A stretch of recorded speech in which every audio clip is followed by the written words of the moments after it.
Hello and welcome to today's episode of Crime Uncovered, where we explore some of the most notorious and baffling cases in history, and today we're going to talk about one of the most infamous serial killers of all time, the Zodiac Killer. The Zodiac Killer was a mysterious and elusive murderer who terrorized Northern California in the late 1960s and early 1970s. He claimed to have killed 37 people, but only 5 deaths and 2 injuries have been confirmed by the authorities.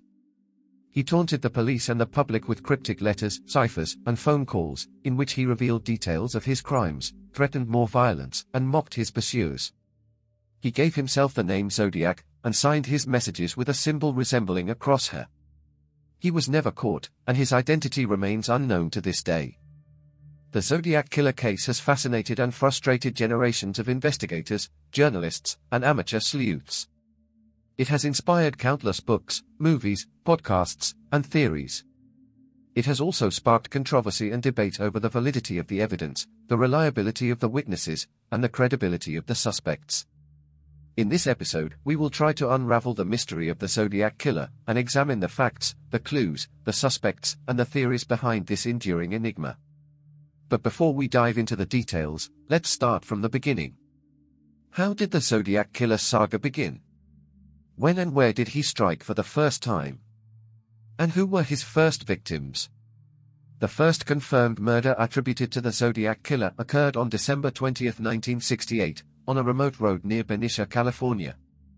That night, 2 high school students, David Faraday and Betty Lou Jensen, went on their first date. They attended a Christmas concert at their school, and then drove to a local restaurant for a snack. Around 10:30 p.m., they decided to park at a Lover's Lane spot on Lake Herman Road, a secluded area surrounded by fields and hills. Little did they know that someone was watching them. A dark car, possibly a Chevrolet Impala, pulled up behind them and turned off its lights. The driver got out of the car, armed with a .22 caliber semi-automatic pistol, and approached the young couple. He fired several shots at the back of their car, shattering the rear window. David, who was sitting in the driver's seat, was shot in the head and killed instantly. Betty Lou, who was sitting next to him, tried to escape, but was gunned down as she ran. She was shot 5 times in the back, and died on the spot. The killer then got back into his car and drove away, leaving behind a horrific scene of blood and bullets. A few minutes later, a woman who lived nearby heard the gunshots and called the police. The authorities arrived at the scene and found the bodies of the 2 teenagers. They also found several bullet casings and tire tracks, but no other clues or witnesses. The motive for the killing was unclear, and the identity of the killer was unknown. The police launched an investigation, but they had little to go on. They interviewed the friends and families of the victims, but they could not find any connection or conflict that could explain the murder. They checked the criminal records and the mental health histories of the local residents, but they could not find any suspects or leads. They also looked into other unsolved murders in the area, but they could not find any similarities or patterns. The case remained a mystery, and the killer remained at large. The murder of David Faraday and Betty Lou Jensen was the first in a series of brutal and baffling attacks that would terrorize Northern California for the next several years. The killer would strike again and again, targeting young couples in isolated locations and leaving behind a trail of death and terror. He would also communicate with the authorities and the media, claiming responsibility for his crimes, and challenging them to catch him. He would become known as the Zodiac Killer, and he would become one of the most notorious and elusive serial killers of all time. The police had no leads or suspects, and the case remained unsolved. The killer remained silent and dormant for 6 months, until he struck again on July 4, 1969, in Vallejo, California, about 20 miles away from the first crime scene. That night, another young couple, Michael Mago and Dorleen Ferrin, were sitting in a parked car at the Blue Rock Springs Park, a popular Lover's Lane spot. Around midnight, a car drove up behind them and turned off its lights. The driver got out of the car, armed with a 9mm Luger pistol, and walked towards them. He shone a flashlight into their eyes, and without saying a word, he opened fire. He shot both of them several times, and then returned to his car and drove away. Michael, who was 19 years old, was shot 4 times in the face, neck, chest, and shoulder. Dorleen, who was 22 years old, was shot 5 times in the back, chest, and arm. She died on the way to the hospital. Michael survived, but suffered severe injuries and trauma. He later described the killer as a white male, about 26 to 30 years old, with short, light brown curly hair, and a large face. About 40 minutes after the shooting, the Vallejo Police Department received a phone call from a man who claimed to be the killer. He said, "I want to report a murder. If you will go 1 mile east on Columbus Parkway, you will find kids in a brown car. They were shot with a 9mm Luger. I also killed those kids last year. Goodbye." The caller then hung up.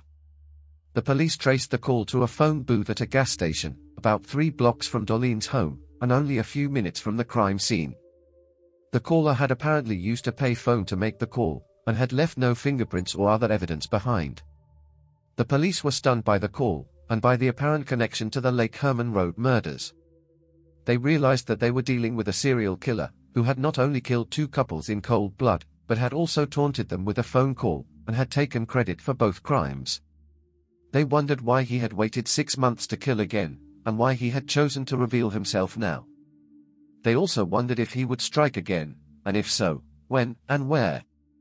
They did not have to wait long for an answer. On July 31, 1969, 3 Bay Area newspapers received identical letters from someone who claimed to be the killer. The letters were addressed to the editors of the San Francisco Chronicle, the San Francisco Examiner, and the Vallejo Times-Herald. The letters were handwritten in capital letters, with misspellings and grammatical errors. The letters began with the phrase, "This is the Zodiac speaking." The letters contained details of the murders that only the killer would know, such as the type of weapon, the number of shots, and the brand of ammunition. The letters also contained a cryptic message, consisting of 408 symbols, arranged in 17 columns and 24 rows. The symbols looked like a combination of letters, numbers, and signs, such as circles, crosses, and triangles. The letter stated that the cryptogram contained the killer's identity, and that he would not give up killing until the newspapers published the code. The letters also stated that the killer was collecting his victims as slaves for the afterlife, and that he enjoyed killing because it was fun.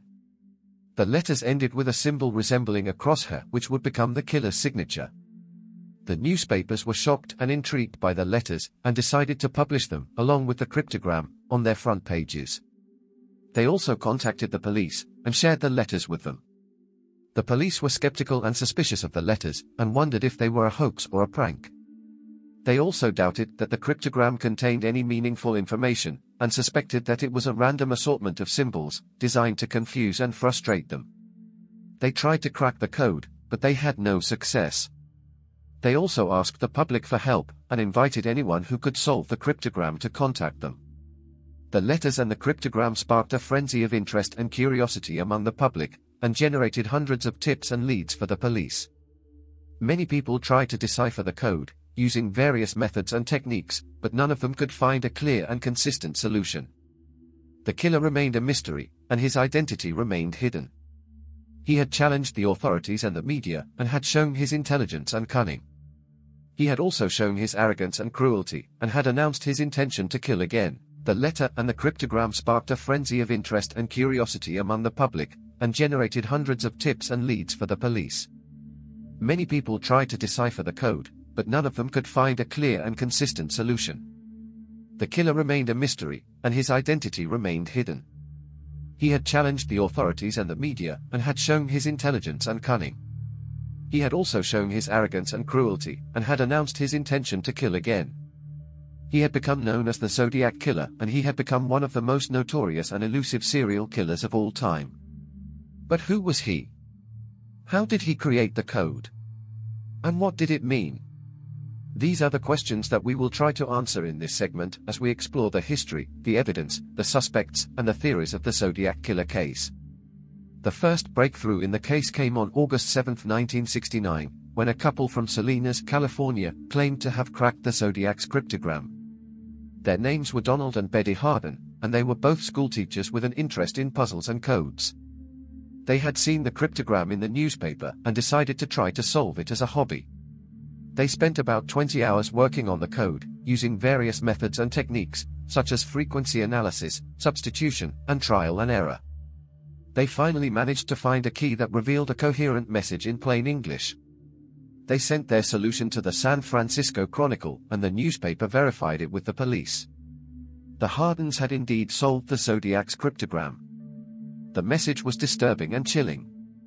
It read as follows: I like killing people because it is so much fun. It is more fun than killing wild game in the forest, because man is the most dangerous animal of all. To kill something gives me the most thrilling experience. It is even better than getting your rocks off with a girl. The best part of it is THE when I die I will be reborn in paradise, and THE I have killed will become my slaves. I will not give you my name because you will try to SLOI down, or atop my collection of slaves for my afterlife. Ibiariatameth pity. The message contained several misspellings and grammatical errors, which could have been intentional or accidental. The last 18 letters of the message did not make any sense, and could have been a mistake or a deliberate attempt to confuse the readers. The message revealed the Zodiac's twisted and sadistic mindset, and his belief that he was collecting his victims as slaves for the afterlife. It also confirmed that he enjoyed killing people, and that he considered it a game and a challenge.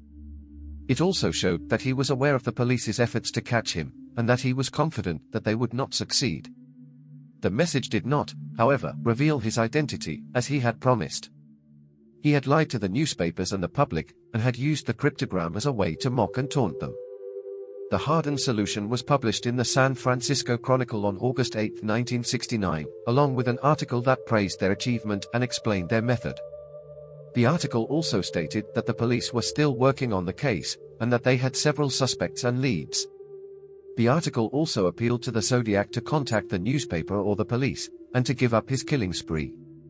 The article also asked the public to remain vigilant and cautious, and to report any suspicious activity or information to the authorities. The Zodiac, however, did not heed the plea. He did not contact the newspaper or the police, and he did not stop killing. He struck again on September 27, 1969, at the Lake Berryessa in Napa County, California, about 50 miles north of Vallejo. That day, two college students, Brian Hartnell and Cecilia Shepard, were picnicking on a small island at the shore of the lake. They were enjoying a sunny and peaceful afternoon, when they noticed a man approaching them from behind a tree. The man was wearing a black hooded costume, with a white crosshair symbol on his chest.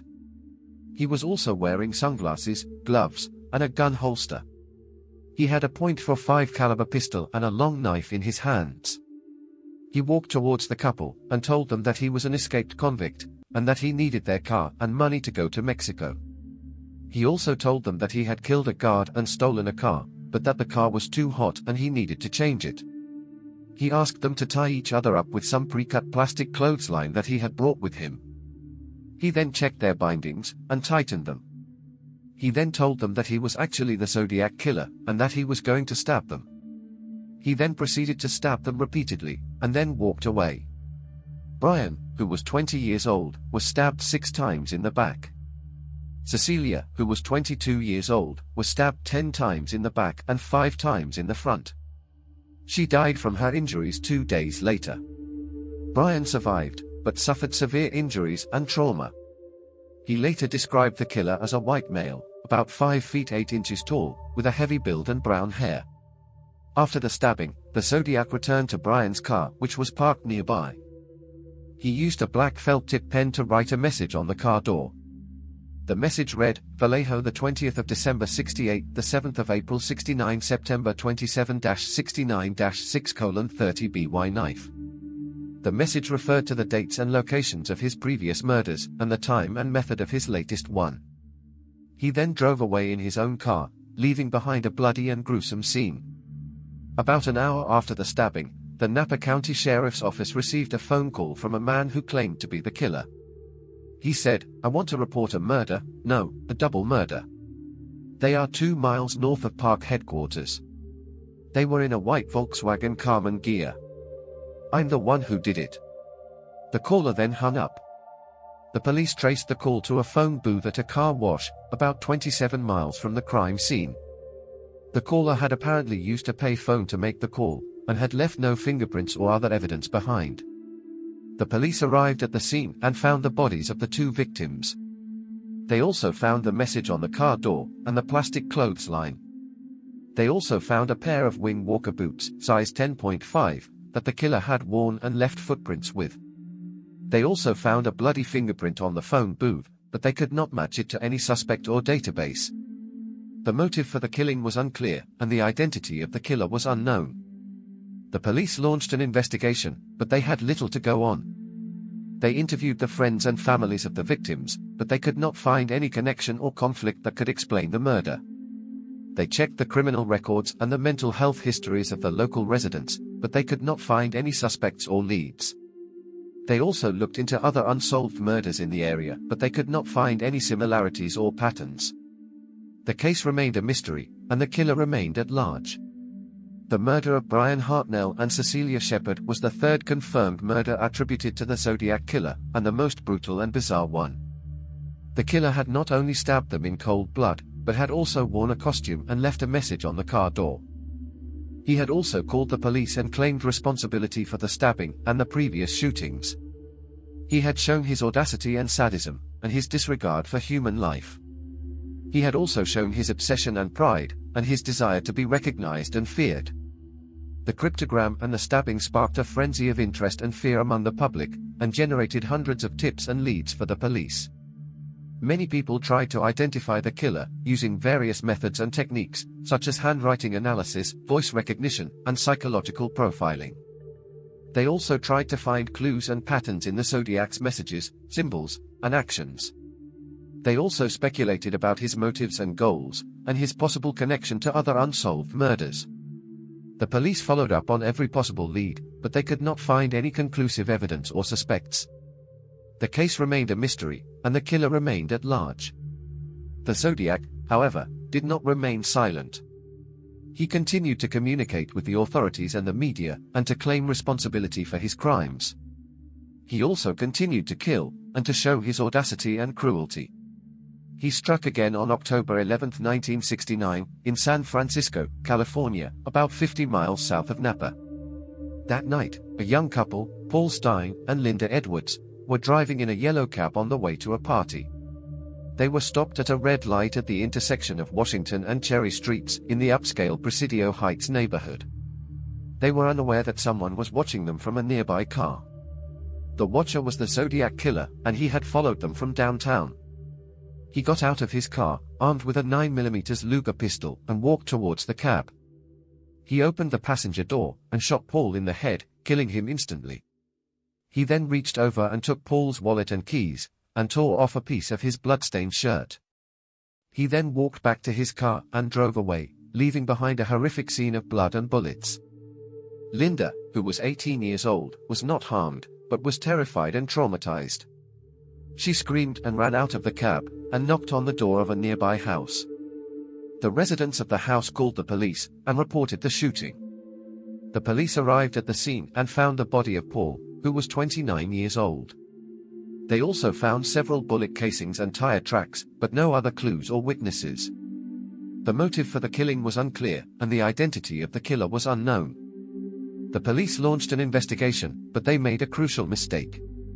They broadcasted a description of the killer as a black male, based on a miscommunication with the dispatcher. This caused them to overlook a white male who was seen walking away from the crime scene by 3 teenagers who were watching from across the street. The teenagers had also called the police, and had given a different description of the killer. They said he was a white male, about 35 to 45 years old, with reddish-brown hair, a crew cut, and glasses. He was wearing a navy blue jacket, a brown sweater, and dark pants. He was also carrying a gun. The teenagers had seen the killer wipe down the cab, and then walk towards the Presidio, a nearby park. The police did not pay attention to their report, and did not search the park. They also did not interview them until 2 days later. This allowed the killer to escape, and to avoid detection. The killer, however, did not avoid attention. He wanted the authorities and the media to know that he was the one who killed Paul Stine. He also wanted to mock and taunt them, and to show his intelligence and cunning. He did so by sending another letter to the San Francisco Chronicle on October 13, 1969, 2 days after the murder. The letter was handwritten in capital letters, with misspellings and grammatical errors. The letter began with the phrase, "This is the Zodiac speaking." The letter contained details of the murder that only the killer would know, such as the type of weapon, the number of shots, and the brand of ammunition. The letter also contained a piece of Paul's shirt, as a proof of his involvement. The letter also contained another cryptic message, consisting of 340 symbols, arranged in 17 columns and 20 rows. The symbols looked like a combination of letters, numbers, and signs, similar to the first cryptogram. The letter stated that the cryptogram contained the killer's name, and that he would not give up killing until the newspapers published the code. The letter also stated that the killer was not afraid of the police, and that he would kill again. The letter also stated that the killer had a bomb, and that he would blow up a school bus full of children. The letter ended with a symbol resembling a crosshair, which was the killer's signature. The letter was shocking and terrifying. It confirmed that the Zodiac Killer had killed Paul Stein, and that he had changed his modus operandi. He had not only killed a single victim, instead of a couple, but he had also killed in a busy and urban area, instead of a remote and rural one. He had also killed a cab driver, instead of a student or a lover. He had also taken a trophy from his victim, and had sent it to the newspaper. He had also created another cryptogram, and had claimed that it contained his name. He had also threatened to kill more people, and to use a bomb. He had shown his versatility and unpredictability, and his disregard for human life. The letter and the shooting sparked a frenzy of interest and fear among the public, and generated hundreds of tips and leads for the police. Many people tried to identify the killer, using various methods and techniques, such as handwriting analysis, voice recognition, and psychological profiling. They also tried to find clues and patterns in the Zodiac's messages, symbols, and actions. They also speculated about his motives and goals, and his possible connection to other unsolved murders. The police followed up on every possible lead, but they could not find any conclusive evidence or suspects. The case remained a mystery, and the killer remained at large. The Zodiac, however, did not remain silent. He continued to communicate with the authorities and the media, and to claim responsibility for his crimes. He also continued to kill, and to show his audacity and cruelty. He struck again on December 20, 1969, exactly 1 year after his first confirmed murder in Modesto, California, about 90 miles east of San Francisco. That night, a young couple, Donna Lass and Richard Gaikowski, were driving to a motel after attending a Christmas party. They were stopped by a police officer, who told them that their car had a broken taillight. The officer asked for their license and registration, and then told them to step out of the car. He then handcuffed them, and put them in the back of his patrol car. He then drove them to a remote location, where he shot them both in the head, killing them instantly. He then dumped their bodies in a ditch, and drove away. Donna, who was 25 years old, was a nurse at a local hospital. Richard, who was 24 years old, was a journalist at a local newspaper. They had met a few months ago, and had fallen in love. They had no enemies or conflicts, and no connection to the Zodiac Killer. They were just two innocent and unsuspecting victims, who were killed by a ruthless and impersonating killer. The killer did not call the police or send a letter to claim responsibility for the murder. He did, however, leave a clue at the crime scene. He carved a symbol resembling a crosshair on a tree near the ditch where he dumped the bodies.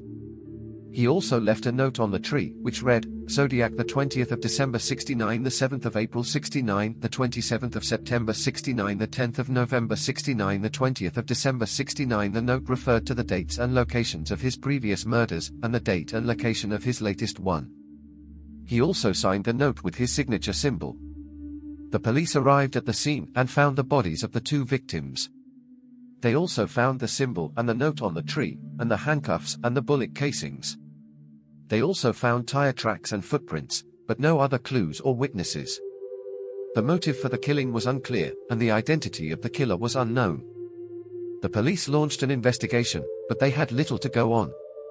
They interviewed the friends and families of the victims, but they could not find any connection or conflict that could explain the murder. They checked the criminal records and the mental health histories of the local residents, but they could not find any suspects or leads. They also looked into other unsolved murders in the area, but they could not find any similarities or patterns. The case remained a mystery, and the killer remained at large. The murder of Donna Lass and Richard Gaikowski was the fifth and last confirmed murder attributed to the Zodiac Killer, and the most cold and calculated one. The killer had not only killed two people in cold blood, but had also impersonated a police officer and used his authority and trust to lure them into his trap.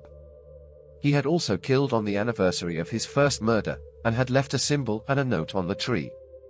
He had shown his cunning and deception, and his disregard for human life. He had also shown his obsession and pride, and his desire to be recognized and feared. The murder of Donna Lass and Richard Gaikowski was the last confirmed murder attributed to the Zodiac Killer, but it was not the last time that he communicated with the authorities and the media. He continued to send letters and ciphers to the newspapers, and to claim responsibility for more murders, some of which were confirmed, and some of which were not. He also continued to taunt and mock the police, and to challenge them to catch him. He also continued to threaten to kill more people, and to use a bomb. He also continued to reveal details of his crimes, and to give clues and hints about his identity. He also continued to change his modus operandi, and to use different weapons, methods, and targets. He also continued to use his signature symbol, and to call himself the Zodiac. The Zodiac's last confirmed letter was sent to the San Francisco Chronicle on January 29, 1974, more than 4 years after his last confirmed murder. The letter was handwritten in capital letters, with misspellings and grammatical errors. The letter began with the phrase, "This is the Zodiac speaking." The letter contained a review of the movie The Exorcist, which the Zodiac claimed to have seen. The letter stated that the movie was the best satirical comedy that he had ever seen, and that he enjoyed it immensely. The letter also stated that the Zodiac had killed 37 people, and that he was still alive and well. The letter ended with a symbol resembling a crosshair, which was the Zodiac's signature. The letter was shocking and bizarre. It showed that the Zodiac was still following the media, and that he had a twisted and sadistic sense of humor. It also showed that he had increased his body count, and that he was still confident and arrogant. It also showed that he had not given up his killing spree, and that he was still a threat to society. It also showed that he had not revealed his identity, and that he had not been caught. But who was he? Why did he kill? And how did he manage to evade capture? These are the questions that have haunted and fascinated generations of investigators, journalists, and amateur sleuths. These are the questions that have inspired countless books, movies, podcasts, and theories. These are the questions that have sparked controversy and debate over the validity of the evidence, the reliability of the witnesses, and the credibility of the suspects. Unfortunately, there are no definitive answers to these questions. The Zodiac Killer case remains unsolved, and his identity remains unknown. There are many theories and speculations, but none of them have been proven or confirmed. There are many suspects and persons of interest, but none of them have been conclusively linked or ruled out. There are many clues and hints, but none of them have led to a breakthrough or a closure. The Zodiac Killer case is one of the most notorious and baffling cases in history, and one of the greatest mysteries of all time. The Zodiac Killer may be dead or alive, but his legacy lives on.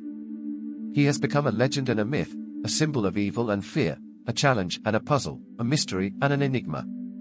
This concludes our episode of True Crime Stories, where we explored the case of the Zodiac Killer. We hope you enjoyed this episode, and learned something new and interesting. If you liked this episode, please subscribe to our channel, and leave a comment below. We would love to hear your feedback, suggestions, and opinions. Thank you.